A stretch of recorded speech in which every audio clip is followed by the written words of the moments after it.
Welcome to Never Again is Now, a podcast about anti-Semitism. I am Evelyn Marcus.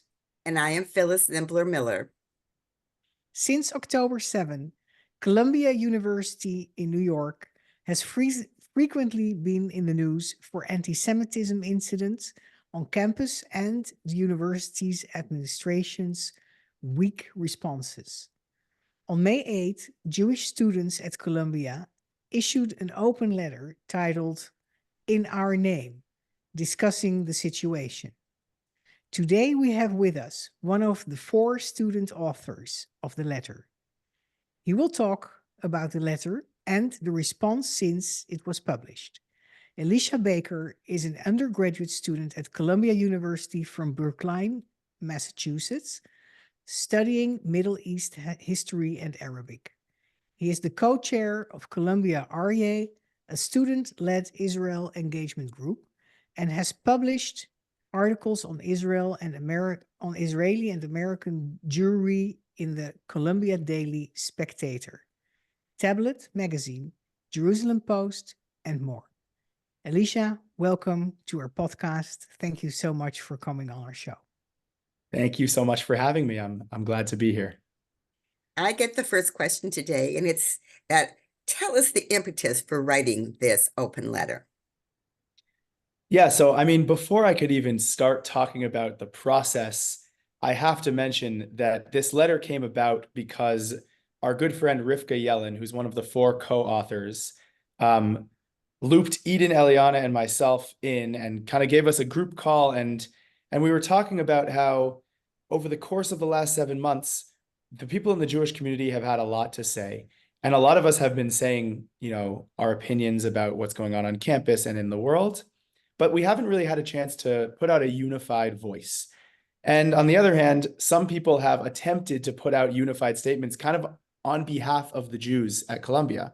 So you'll see, Jewish members of the pro-Palestine protests making, bold statements about whether or not there is or is not anti-Semitism on campus. And most of us in the Jewish community understand there was definitely anti-Semitism on campus. So, so we kind of decided that it was time to come together and both give voice to the majority of Jewish students on campus and empower Jewish students that hadn't been able to use their voices before, to sign on to something and feel proud of something and feel like their voice is a part of the campus conversation and a part of the global conversation. Thank you. Evelyn? So, Elisha, what are the main points of the letter? Yeah, so the letter, we make a lot of points in it, and I think that I could boil down 3 primary aspects. One is we, the Jewish students at Columbia, are normal students. One of the lines we wrote is about how we none of us intended to be activists when we came to Columbia, or maybe some of us did, but most of us did not.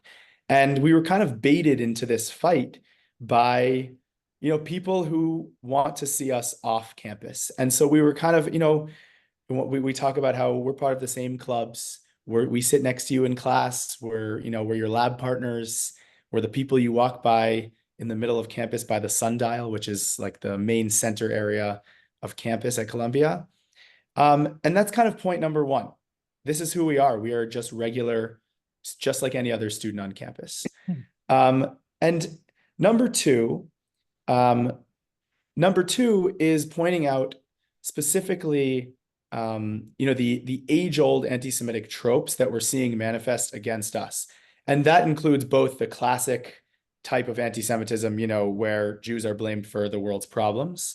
And we specifically actually mentioned kind of the way that it's evolved from Jews being, in Russia and for Marx, scapegoated as capitalists and subject to pogroms, and then for Hitler, communists, and subject obviously to the Holocaust. And now today on a campus and in a society, a progressive society that's very, hyper-focused on colonialism or whatever they believe to be colonialism as the ultimate evil, Jews and the Jewish state are the token colonialists, right? So that was kind of number 2. And the other part of that was making sure people knew very well what Zionism is. You know, Zionism to us, very simply, is the Jewish people's right to a state in their historic homeland, and political disagreement can happen within that. So number two is kind of outlining the ideological points that we wanted to make. And again, that was very much not supposed to make any political statements, really just to outline what the broad tent of Zionism is for us and what the anti-Semitism we were feeling has been. And number three was just to remind everyone the different moments in time in which we raised our voices and were not heard. So that included, you know, October 12th, when there was a rally for Palestine just 5 days after the October 7th attacks, calling for intifada. You mean right? on Columbia's campus? Okay, let's just remind. Yes. Okay. Yeah, on Columbia's campus. 5 days after the October 7th attacks, there was an all out for Palestine rally. And it was actually, you know, we should have known that we had problems back then. And then all the way through recently in the news, there was one of the leaders of the Columbia encampment was caught on video saying that Zionists don't deserve to live and that we're all lucky that he's not out there killing Zionists. So we kind of ran through the different points in time. He's frozen. Okay, are you there? He's frozen for a minute. But one of the reasons that we're going over just the high points of the letter is it's very well written and it's actually quite long. So we cannot read the whole letter online. So we've asked him to give the points. And yes, let's see what's happening. Because Columbia has been in the news, as our listeners know, for a very long time. The Columbia campus has just been, okay, a hotbed of anti-Israel attacks. So we assume that he will get back on in a minute. And unrest. And if you're not living under a rock, we don't have to fill in a lot of that history because it's been in the news a great deal. And I think while we're waiting for him to come back on, Evelyn might want to say something about what she saw in Holland in the universities before she and her partner moved here in 2006. And why what happens in the universities is a like a burden in the canary in the cage for what's going to happen in the coal mine. In the coal mine, yes. In the coal mine. Thank you. You're back. Yes. I'm back. Sorry about that. That's okay. So I'll first answer your question, Phyllis. We try to fill in the time that you were frozen. Your computer was frozen or your Zoom connection was frozen. Yes, we have. When I went to university in the 70s and 80s in Amsterdam, in the Netherlands, the whole country was pro-Israel. Zionism was not an issue. Being Jewish was not an issue, except at university. At university, that's when it started to change at university. So there I was confronted with a lot of anti-Zionism and a lot of also, tropes, classical anti-Semitic tropes against Israel. And we saw the same thing in far left media outlets with like Soviet style cartoons about Israel. And so all this was in the same atmosphere it was at university. But I thought, okay, that's university, that's maybe the climate there, but the rest of the country was not at all a problem. The rest of Western Europe was not at all a problem for Jews or Israel. But from university, it spilled over in the next decade to cultural elites and to the media. And then at the end of the 20th century, it was at the general population. And today,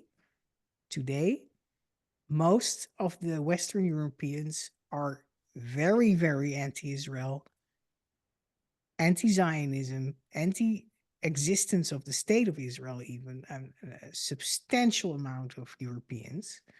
So it starts at university, but it from there it spills over to the rest of society. That is what I have experienced in And Europe. that is why our talking with this young man is so important, because we're trying to also warn our listeners that if they don't pay attention to what happens to universities. Now to get back to point 3 of the letter, okay?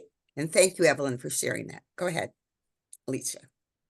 Yeah, no, really just, again, just reminding people, and by the way, welcome to Israeli hotel Wi-Fi. Sorry about that.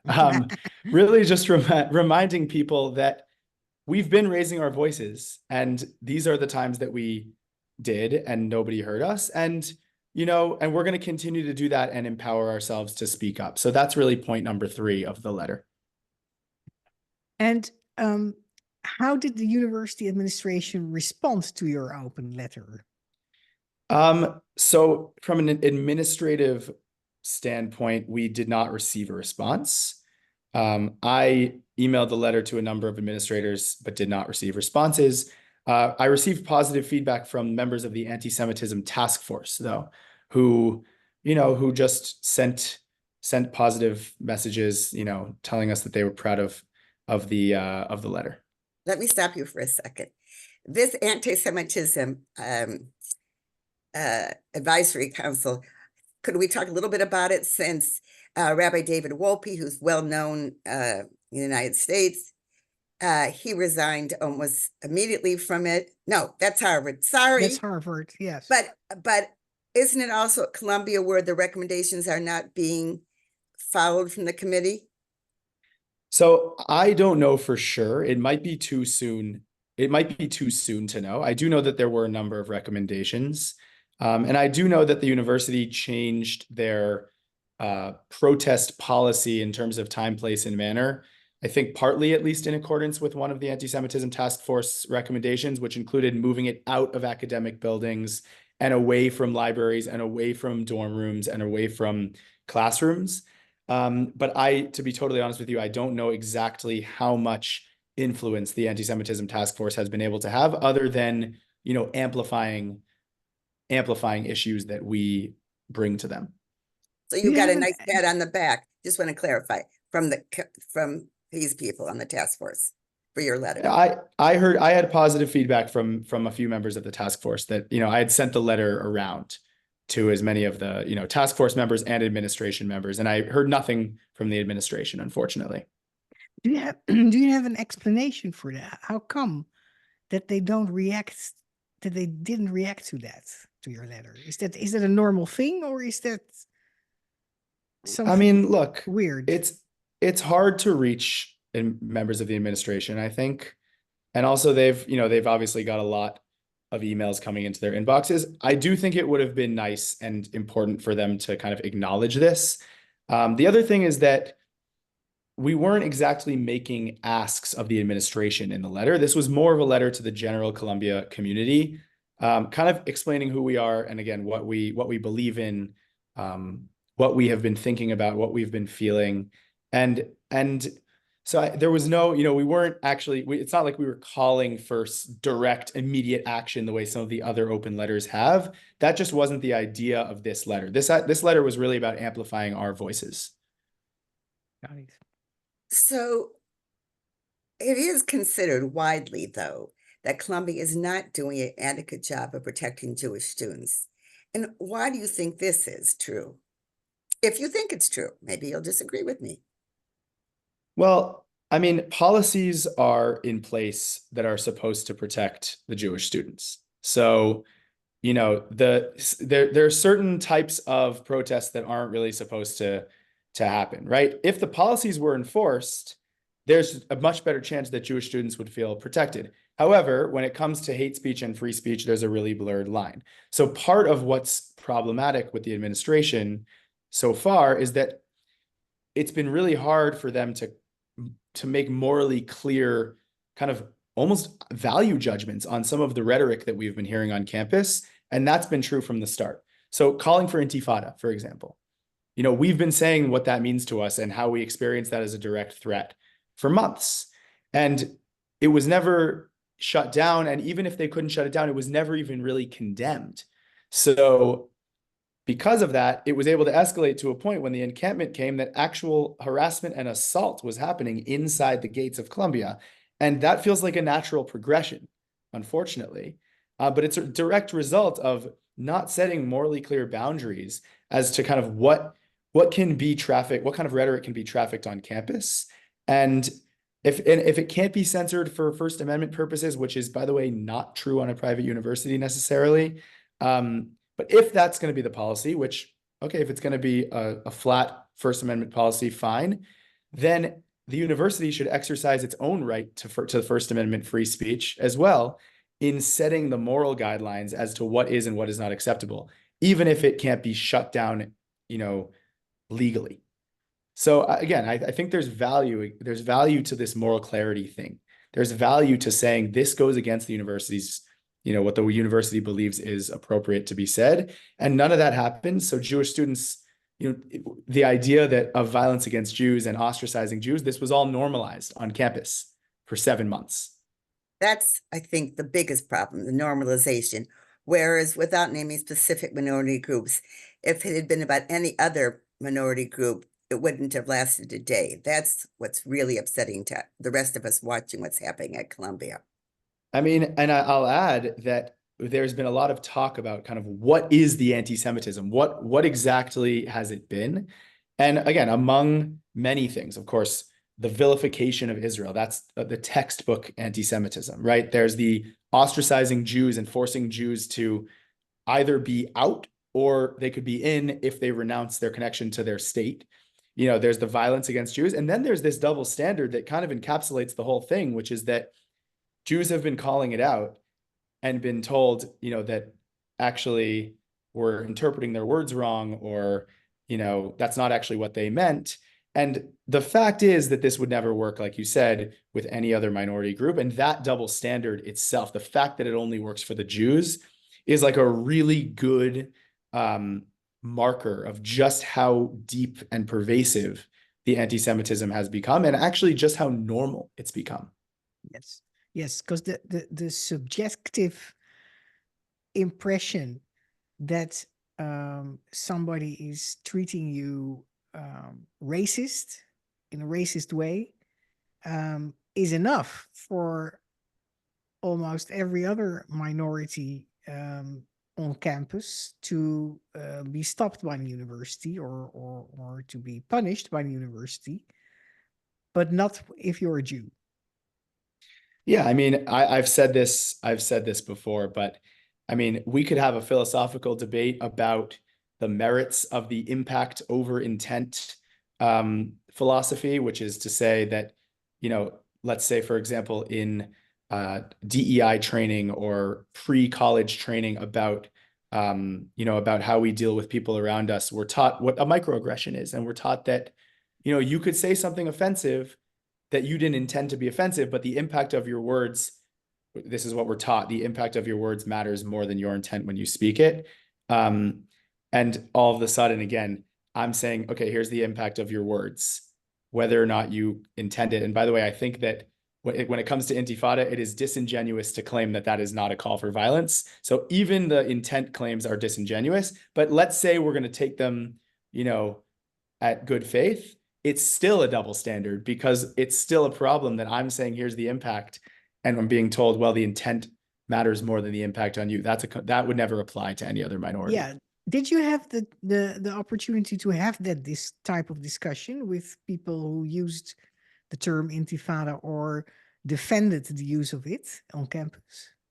Yeah, I did. I spoke with somebody about this and who's a Palestinian, and I said to him, this is, anyone who understands, basic Middle East history of even just the last 25 years, but going back to the 80s, right?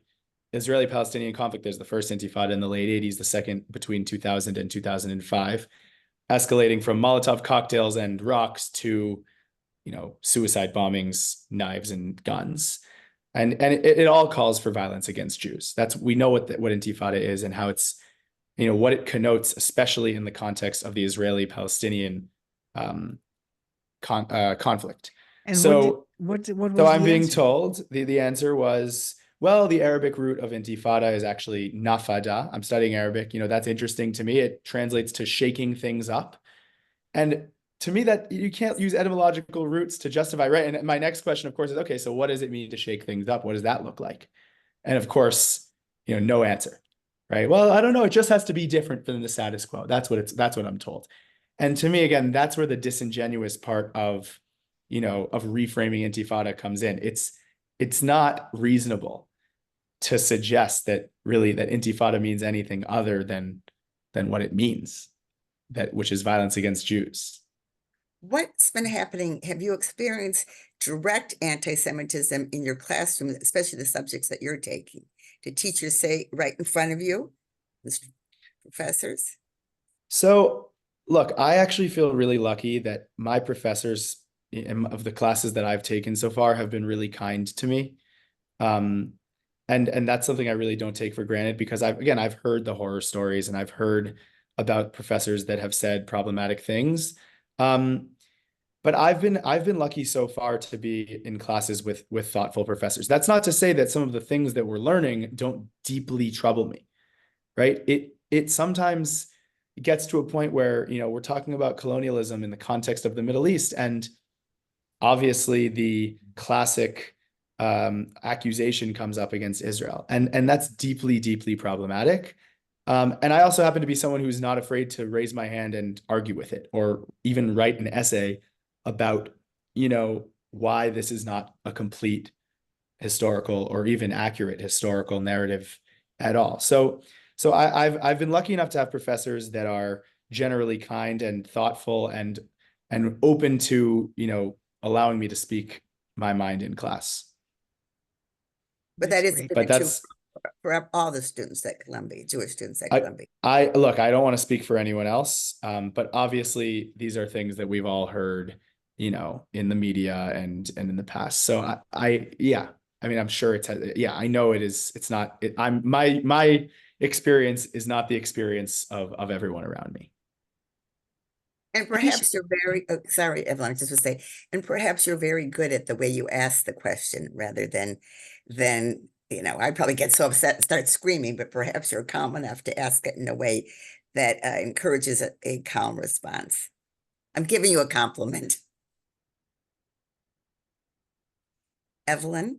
Elisha, can you describe to us the positive and the negative responses you got on the responses to the letter from outside the university administration? Let's see, it looks like he's frozen again. So we'll see what happens. But I just want to say to our listeners, what Evelyn said before about her experience in the Netherlands is very important for all of us to understand, that what happens at the universities doesn't stop at the universities. Also, we'll soon have as our guest Azra Nomani, who wrote a book titled Woke Army, in which she describes the whole history of what is happening now. She's an investigative journalist. And Colombia has always been at the forefront of student protests in the United States. And it has been at the forefront in forming the whole woke movement. And so, it's in that respect, you could call it, especially the faculty, you could call it a hotbed of what is going on right now. Okay, back to the question, Elisha. What positive and negative responses did you receive from outside the administration? So I mean, the letter went viral pretty fast, and that was actually, I knew I knew it was a good letter, and I was really happy that a lot of people signed it, and we got overwhelmingly positive feedback from members of the Jewish community across the country who saw it on Twitter or on LinkedIn or on, quickly the media picked it up, and it just it was just a flurry of support from other students, you know, some Jewish, I think, academics, community members. And much of the positive feedback we were hearing was, you know, these are things in our letter that we wrote that people told us, you know, we have been wanting to say things like this for months.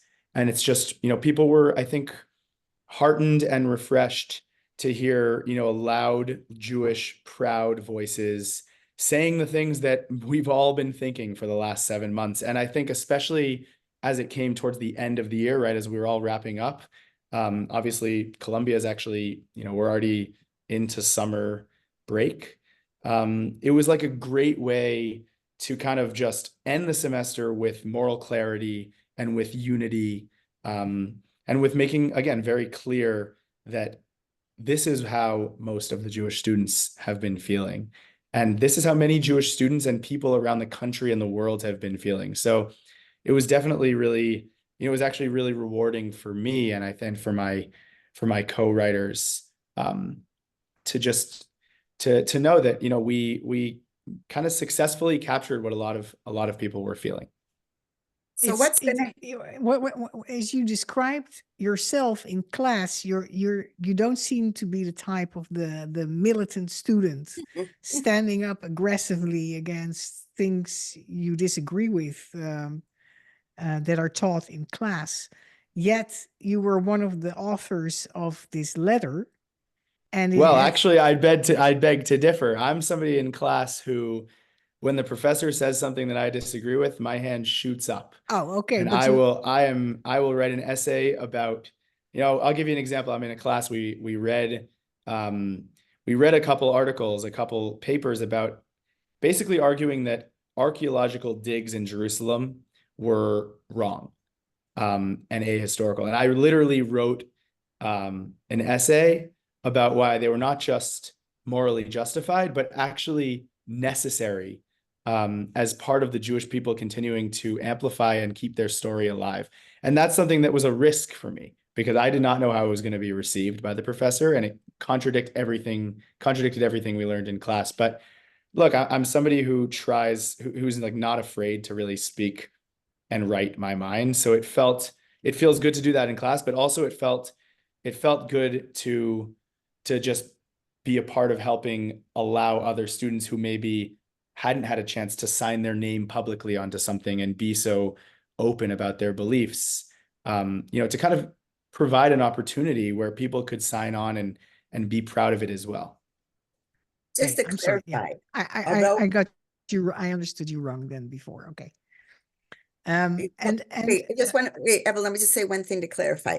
Although 4 students were the author, many, many, many students signed their names to the how letter. many? How many did? How many? We are pushing almost 700. Last we checked, Wow. it was like in the 680 range. I don't have the exact number. Wow. Whoops. But that's only current Columbia students in any of the Columbia schools. Jewish and non-Jewish. I believe it's really just Jews, Wow. actually, because Wow. it's in our name, a letter from Jewish Columbia students. Yeah. So look what you triggered with 4 authors. Look what you triggered. It's amazing. It's really it's amazing to see that, as you know, that it really resonated with people, and that means a lot to me. And they were willing to put their names and their years. So, and as Evan and I tried to encourage with our podcast for people to speak up against anti-Semitism, this was a very meaningful letter, which is why we wanted you on the show. But now I have the difficult question. What's going to happen in the fall? You don't have a crystal ball, but what do you think we're looking at in the fall at Columbia? If I had a crystal ball, that would make life a lot easier. And It's look, it's hard to know because, again, we've seen that Columbia has not exactly been consistent or strong in enforcing their policies, right? They eventually made the arrests when Hamilton Hall was vandalized and taken hostage.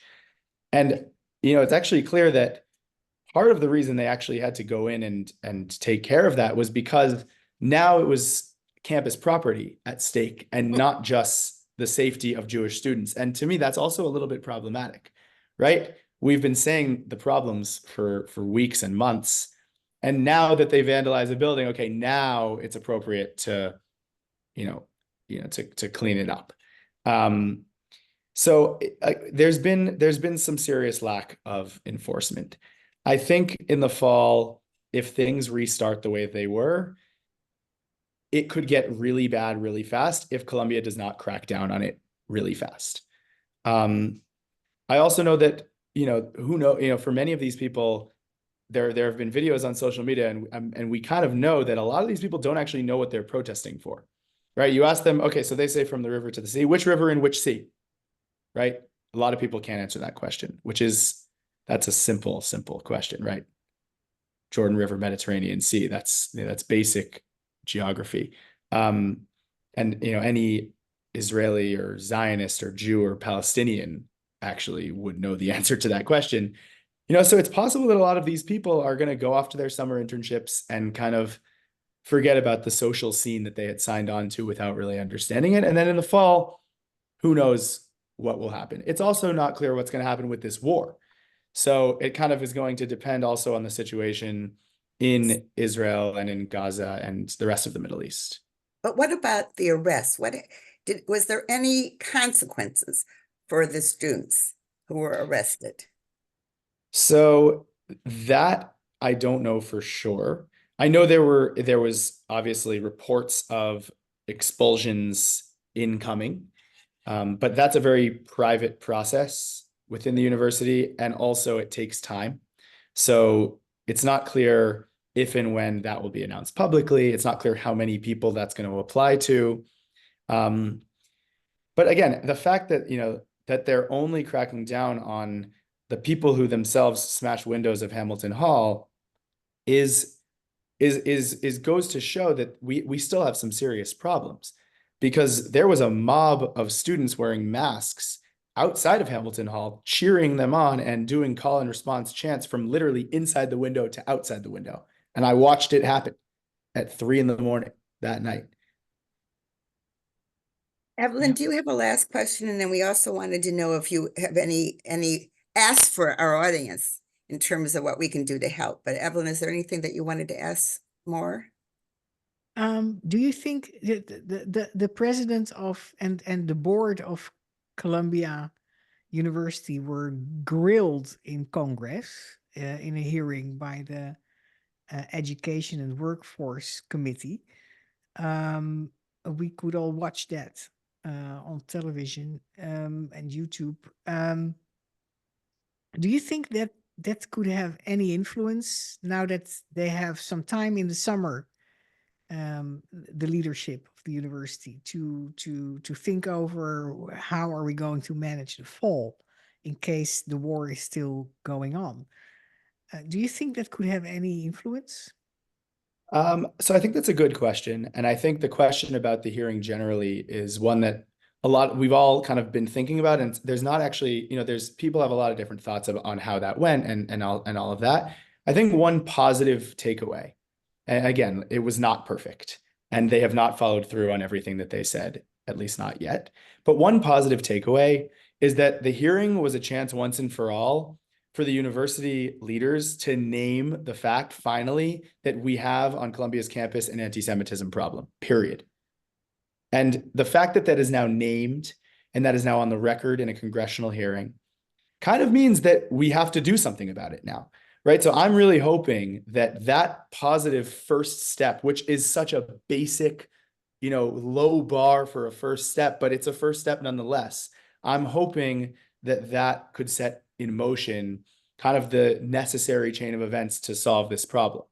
But also to Phyllis's point about broader any other things that I wanted to mention, I think it's also important to know that it's not going to just happen overnight.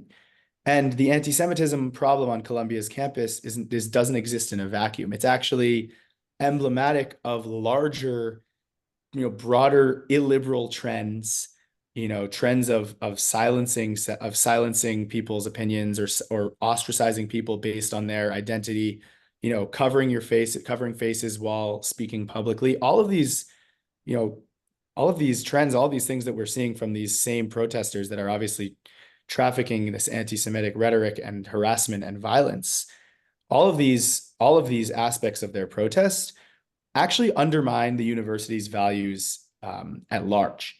And that's going to be something that the university needs to reckon with and deal with as soon as possible before it becomes kind of too late and this liberal arts campus becomes a bastion of illiberalism. So one way for people to understand the anti-Semitism in a broader context is to understand that the anti-Semitism that we have been describing and talking about and seeing is also itself emblematic of the larger anti-American and illiberal trends that have been happening at Columbia. So that also needs to be addressed as soon as possible. And I'm hoping that, this was now brought into the American, political sphere by virtue of the fact that it went to Congress. So I'm hoping that by kind of broadening the scope of who's thinking about these problems, right? It's not just about the Jew. It's not just the Jews that are thinking about this. Is America that needs to be thinking about these problems. I'm hoping that, obviously we need to solve this anti-Semitism. And as a result of dealing with the anti-Semitism, maybe we could start to deal with some of these broader issues that are, plaguing campuses and, and universities everywhere. I'll give you a chance for last thoughts. And I just have a really quick question, but I don't want to take a lot of time. I remembered, and I looked it up recently, that Columbia was known for humanities core curriculum that all incoming Columbia students used to take. And I think you still have that requirement, right? About learning. Yes. And so I find it very upsetting that a university that insists that all its incoming students take these specific courses of, maybe you want to give a couple examples of the kind of thinking and philosophers are the people who've forgotten everything they've ever learned about open-mindedness and are buying into propaganda that they're not even checking the truth of. We take literature humanities, contemporary civilizations, music humanities, arts humanities, frontiers of science, right? We learn the canon and more, right? We learn the canon. We learn everything from Aristotle to the Bible to Marx and Frantz Fanon to John Stuart Mill, right? Dostoevsky, all of the, Homer, all of the classics. And we look at classic pieces of art and music and again, this is a liberal arts agenda. This is about opening our minds. And that's part of the reason that I chose Columbia.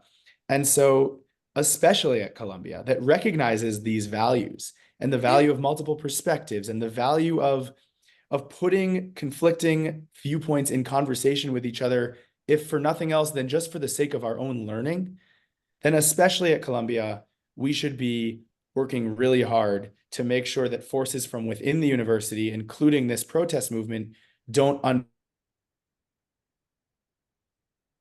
Yes, I'll finish your sentence. Don't undermine what they've been learning. And I think that we will end with that here because it was really an excellent ending statement. And as we ask our listeners, before I get to that, I just want to thank him, even though he's not on, thank our listeners. For those of you who want to know more about Evelyn and myself and our work, you can go to Never Again Is Now podcast at YouTube, Spotify, and Apple Podcasts. And please be encouraged by our speaker, Elisha Baker, and speak up against anti-Semitism and all hate.